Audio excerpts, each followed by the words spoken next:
स्टँडवर बस आली, कोणती बस असो, की जागा मिळण्यासाठी आपण दरवाजाजवळ उभे राहतो.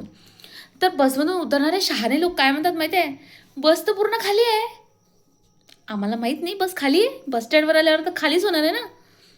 आणि त्यातल्या त्यात जे उभे असतात ना खाली ते हुशार. स्वतः गर्दीत शिरतील आणि त्यांची अपेक्षा काय, धक्का नको मारू. बाई या बाईला समजत नाही का? बापरे किती घाई आहे या बाईला, बापरे धक्का मारला. गर्दीत कशाला शिरायचं मग? का आम्ही लाईनमधून उभे राहू?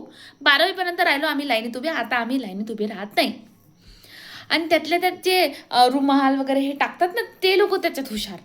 ते आरामात येतील आणि मग येऊन म्हणतील, हे आमची सीट आहे, आमची सीट आहे, आम्ही रुमाल टाकला होता.